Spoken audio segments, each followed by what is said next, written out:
Hot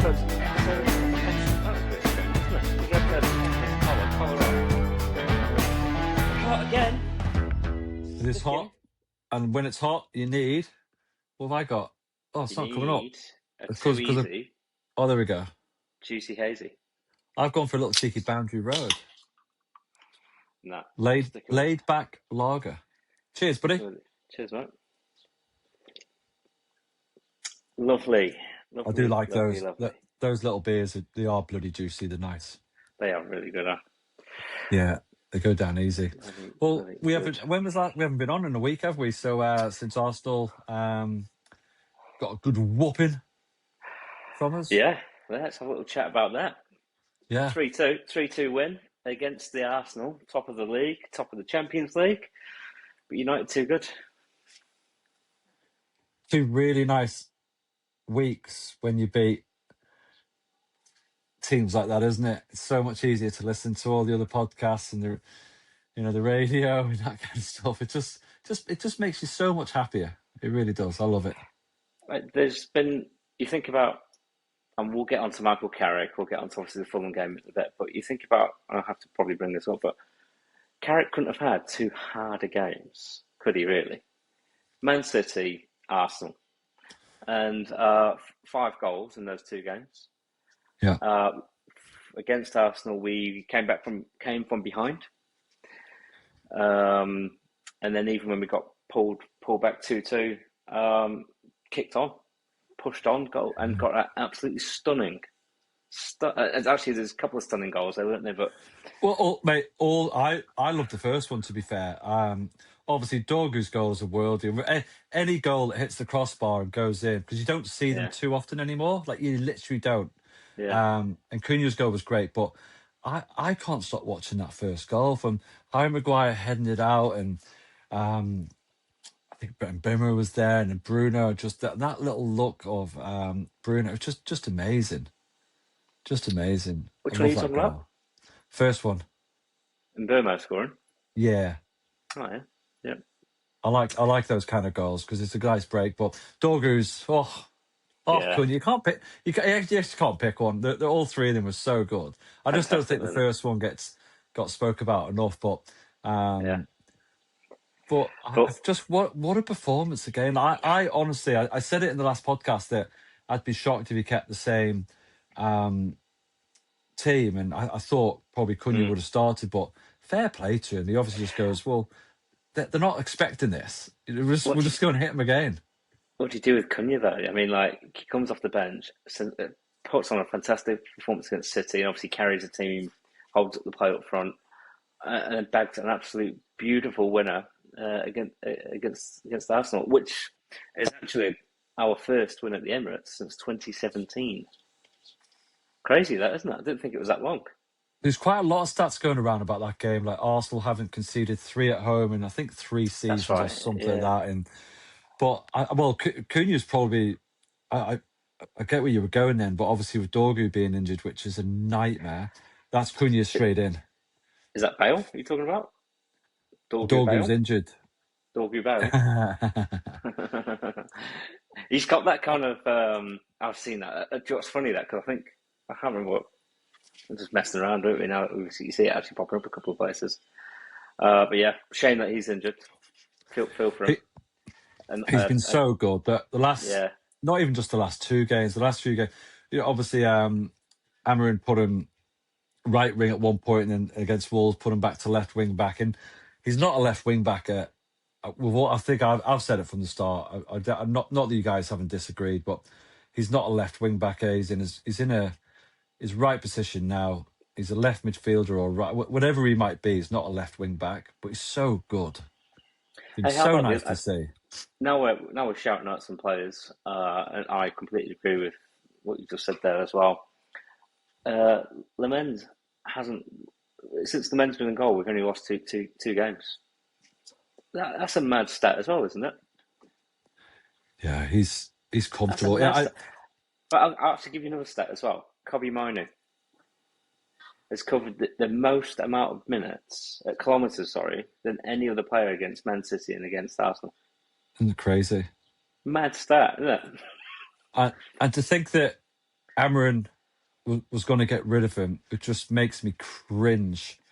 To be fair to Amarim, one player he did resurrect was Luke Shaw. Agree. Because actually, here's another one for you. He's Luke Shaw.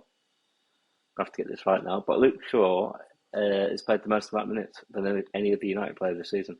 It's very true. Now, have you literally, for the last 5 days, just looked at stats? Oh, just been waiting to get on this pod after you've been running around with your predecessors on going, I'm a professional footballer. Well, I am. which is what you told me about 2 minutes ago, actually. Well, there's only one of us here trying to resurrect our old career, mate. It's funny, it's just, and like you said, right at the beginning there, it's enjoyable to listen to talking about United when you've had big wins like that. It's just good hearing those positives come through about Marner, who's been missing for a while, Dorgu, who took a little while to settle in, Luke Shaw, who's historically had a career on the bench but through injury, and goalkeepers that just seem to be finger pointed at every time for United, but just quietly. Well, It's getting better, isn't it? There's a couple of things there. If you play Luke Shaw as his favourite position as a left back, he's a really good player. Easy. You can play Manu and Bruno in the same team. Yes. Yeah, you can. I hate Gary Neville, by the way, but yeah, he did say that. And let's not slag off players. And Brian Mbeumo can play centre forward. Who knew? I love it. Well, should we, with those 2 games said, and we'll obviously move on and speak about Carrick, but we couldn't have asked for anything more, and not even results-wise. That's amazing, but just the effort is just... Where's that been? I don't want to put a negative spin on it, but where's that been? Was Amarin literally just sucking the life out of him? And I don't want to slag Amarin off. I don't even know how we all still love Amarin. I'm not too sure, because I think our win rate was so bad. We're all fed up of how we're playing, but everyone kind of still likes him. It's weird, but he did a good thing for the team and the squad. He got rid of the deadwood. He was brave enough to make those decisions. He's done so much. You see Garnacho, right? Garnacho would have thrived under this Michael Carrick setup, wouldn't he? And the Marcus Rashford, but no way back. Rashford can do one, but yeah. All right, well, should we? Actually, he's been scoring some goals recently, hasn't he? He scored again this morning. I think it's 10 goals. Scored in the Champions League. I think it's 22 appearances, 10 goals, 9 assists. I think he's got. And he's not been playing full 90 minutes. Like, he's been playing half games almost, I think. So let's move on. It's a pretty decent return, isn't it? Oh, they can have him, mate. They can have him. They need to pay for him first, though.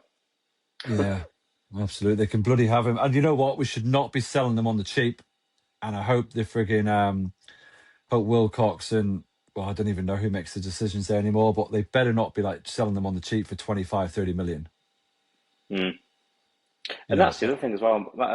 Just obviously because we've closed January now, we've made no signings through that window, but we have got a couple of players coming in the contracts. Obviously, Casemiro, we know he's leaving at the end of the season. Harry Maguire's contract comes up at the end of the season. Like, it's another one of those that you can't be letting them go for cheap, because if you get 15, 20 mil from you, might as well keep them. Can we do a quick word on Harry Maguire, mate? Because fantastic. Yeah. What he's been through and what he does for us, I think now the 99% of the Man United fans will think he's an absolute legend. I really do. I really do. He's been in that role that he's been given in that system. He has been next level, hasn't he? He's just smashing them out. Yeah. And again, he's been getting hung out to dry in that previous system where there's just the midfield isn't narrow enough. There's too many people coming through. He'll thrive under Carrick, I hope. We can probably get mullered tomorrow. Well, hey, look, and this is it, right? So we've beaten, and we've been there before because we've had broken some records, beaten City, beaten Liverpool. We've had these great, beaten Chelsea, had these really great ups and highs, it's the Fulhams of the world now that come up tonight. Yeah. That we've been dropping the let's points. talk about that now. So Fulham, I've actually seen. I've always watched the extended highlights of the other games. It's like 16 minutes. That Harry Wilson is some player. So, do you think we're starting the same team? Obviously, Cunha instead of Dorgo. We can't obviously have Dorgo. I did see Shea Lacey's back in the squad for this one, which is good. So he's back from suspension. Brilliant. That's good. Which is actually quite a good timing. Quite good timing to have him come through as Dorgo's off for 10 weeks. Let me ask you something then, because Mason Mount, I don't mind him. I didn't mind him as a Chelsea player, and I never mind him as an England player, but I just don't think he's a Man United player for the future. He's always injured. They've got a big decision to make, but they can't really get rid of him, can they? Well, I think you sent something recently, which was the wage structure, the wage bill that we've got. So once Rashford's off the books, Harry Maguire's quite a big earner on there. Casemiro's obviously the £350,000. Once those boys, and obviously Harry Maguire's going to have a new contract offered or he's off. So you can't be at the same salary or wages that he's on now, because you just can't. But that means then Mason Mount's our highest paid, behind Bruno Fernandes, our highest paid player. Yeah. You can't really have that, can you? He's not that level for us. But you really can't. But also, these people talking about Bruno going, he's literally the best person, the best player in his position at the moment in that league. And he was playing frigging defensive midfielder of Casemiro, and he was just getting hung out to dry. In a number 10 position, he's the best out there in my view. I know there's a few others knocking around, but his stats. Go on, tell me some of his stats. You've been studying them this week. He's just the best at everything. Nice. There you go. He is. Number one. And but he genuinely is up there for everything. Chances created, assists. He doesn't get talked about. Everywhere. It doesn't get talked about, does it? It's just so embarrassing. It's just what he does and the kilometres he puts in as well. I love it. And you touched on Casemiro. He's obviously he's one of my favourite players and has been for a while. He gets an absolute slaughtering. He's won 5 Champions Leagues and that, I think, and he gets crap off people. He's like, calm down. Actually, now I have to dig this up for next time now, and we might have to do a Casemiro end of the season, a bit of a one for him. But his stats in his tenure of whatever it's been are better than Declan Rice's.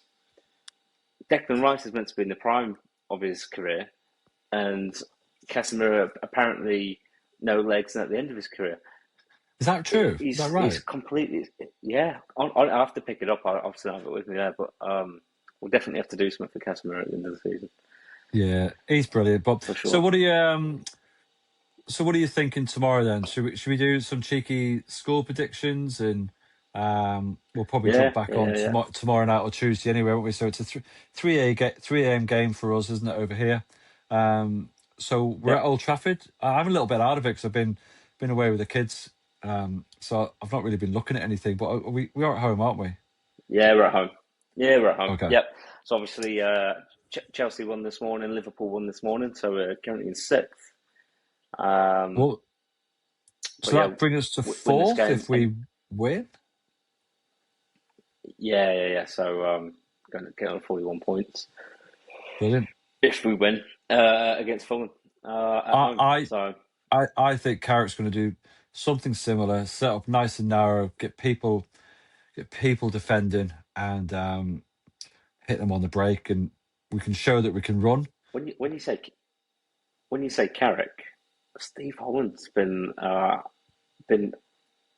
widely touted as the mastermind behind all this, hasn't he? Really, fantastic. It's defensive structure, the gaps. The midfield. I need to find this out. I need to find this out because I don't know if it's just thinking. Well, apparently, he is a Man United fan who used to go home and away with him. I need to look into that. Yeah. I heard it on another pod, and I've got to look into it. And it's quite a big Man United podcast. United We Stand I think it was what we were on. I'm sure, unless they were saying it in jest or being silly. But let me look into that, I'll see if that's for next time. But I think every footballer we've heard talking about Steve Holland is just saying how good a coach he actually is. So, but also, I know you just raised that with Steve Holland. Michael Carrick is on the training ground with him, apparently. Mate, who's going to have a better touch than Michael Carrick at the club? I heard that song. Yeah. So he's going to zing. He's been there. He's represented Harry Maguire did an interview last week saying he's just pinging balls all over the place. And so you don't lose it, do you? You know? Yeah. Brilliant, isn't it? Brilliant. And I can tell you... what's your score prediction, mate? 3-0. Clean sheet? 3-0. Who's scoring? Mystic Baz. I always say Casemiro. So Casemiro. In Bemo. Yeah. He's due one. Bruno. Yeah, Bruno definitely scoring, isn't he? Yeah. What are you going with? Yeah, but I'll go 3-0. No, you can't. You have to do something different. None of that. I can. No, you can't. You normally do something like 7-0, 7-1. I was just about to say, we'll double it then. All right. Well, if you have 3-0, who's your scorers? I don't not say the same as mine. Bruno scores twice. I can't. I've not watched much of anything of Fulham, to be fair, this season. I know you said you've been watching the highlights, but they're a good team going forward. We're due a goal from a corner as well, aren't we? Yeah. Yeah, we're due a goal from a corner, so maybe it is a Harry. Big Harry. Go on, Bruno 2, Harry 1. Yeah, I like it. Yeah. All right. Well, should we wrap her up? Yeah. Yeah, mate. Let's wrap this up with a little colours up as usual. And United. Cheers. Make it three wins out of 3. And super juicy hazies. Shout out Max Gold. Shout out BAB. Max. It's not Max Gold, is it? Shout out Max Gold. I do like a Max Gold, though. I tell you what, I've just been down to the pub. That's why. Now this is my 5th or 6th, and there's a little competition at the pub for basically a barbecue Weber barbecue. I can't even get that right now. Yeah. But you have to drink certain drinks. It's either like Steinlager Classic and this like Japanese thing, and then Max Gold. So anyway, you know. Well, I've just been football training and sweated my nuts off for an hour and 15 minutes. I've come home and just drank 2 beers. Probably not the right kind of preparation for pre-season, but we won't tell the coach. Now, have you thought that the amount of money you probably spend at that pub, because I know there's probably a group of you going, like a Weber's not that expensive? But it's just like my. It's literally. I had a Guinness when I got there because I need my stamp in my book. Of course, I think I'm up to 40 Guinnesses, and I used to get to 100, 100 within a year to get the T-shirt. Oh, brilliant! And your name on the pub wall. But nice. I don't think it's going to happen. That's so good. It's a lot of money to spend on 100 beers for a T-shirt. Anyway. Oh no, it's worth it. All right, it's mate. Absolutely On worth that it. note, all right, buddy. Good on you. Go on, United. Go on, United. 3-0. 3-0. See ya.